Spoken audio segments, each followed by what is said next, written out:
ইফতারে ভাজা পোড়ার পরিবর্তে খুবই মজার অল্প তেলে তৈরি করে নিন ঝটপট এগ রোল, যেটা ছোট থেকে বড় সবাই অনেক পছন্দ করবে। তো চলুন দেখে নিই।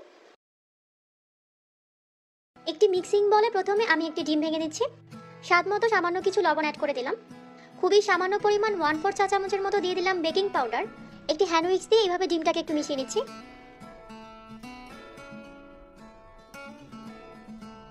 এরপর এখানে আমি ময়দা দিয়ে দিচ্ছি 1 কাপ। আগে থেকে জাল করে রাখা লিকুইড দুধ দিয়ে দিচ্ছি 1 কাপ। এখন একটি হ্যান্ড উইক্স দিয়ে সবকিছুকে খুব ভালো করে একটু মিশিয়ে নিব। ময়দার কোনো প্রকার লাম্পস যাতে না থাকে সেটা কিন্তু অবশ্যই খেয়াল রাখতে হবে। মিশ্রণটাকে একদম স্মুথ ভাবে তৈরি করতে হবে। এখানে আমি আরো 1/4 কাপ পরিমাণ লিকুইড দুধ দিয়ে দিচ্ছি।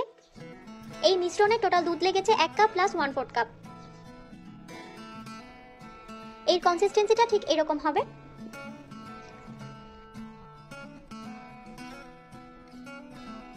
এখন আমি এটাকে একটা সাইডে রেখে আরেকটি মিক্সিং বলে আমি 3টা ডিম অ্যাড করে দিব।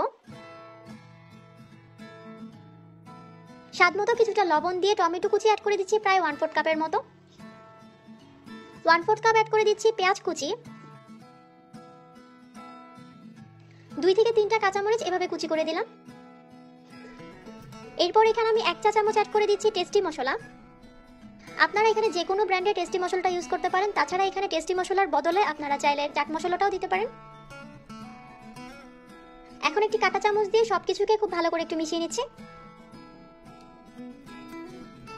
ডিমের মিশ্রণটা হয়ে গিয়েছে। চুলায় প্যানে আমি খুবই সামান্য পরিমাণ তেল দিয়ে এভাবে তেলটাকে ব্রাশ করে নিব। প্যানটা যখন হালকা একটু গরম হয়ে আসবে আগে থেকে রেডি করে রাখা যে মিশ্রণটা ছিল সেটা এভাবে দিয়ে দিচ্ছি।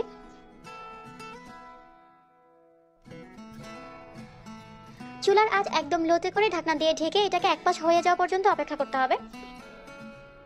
4 থেকে 5 মিনিট পর ঢাকনাটাকে খুলে দিয়েছি। এখন এটাকে আমি উল্টে দিচ্ছি। এর উপরে রেডি করে রাখা যে ডিমের মিশ্রণটা ছিল সেটা এইভাবে দিয়ে দিব।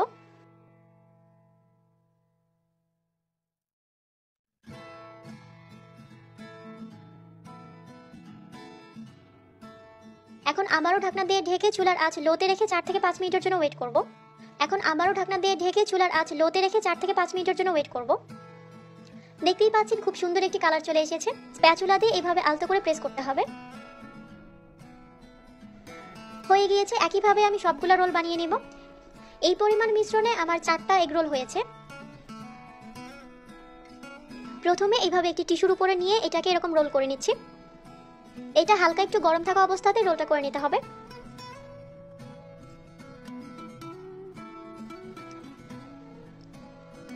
একটি ছুরির সাহায্যে আমি মাঝখান দিয়ে এভাবে কেটে নিব। ঝটপট সকালের নাস্তায় কিংবা বাচ্চাদের টিফিনে এটা কিন্তু খুব সহজে বানিয়ে নিতে পারেন। রেসিপিটা কেমন লেগেছে কমেন্ট করে অবশ্যই জানাবেন। এরকম আরো অনেক মজার রেসিপি পেতে আমাদের সাথেই থাকবেন। আজ এ পর্যন্ত সবাই অনেক বেশি ভালো থাকবেন। আল্লাহ হাফেজ।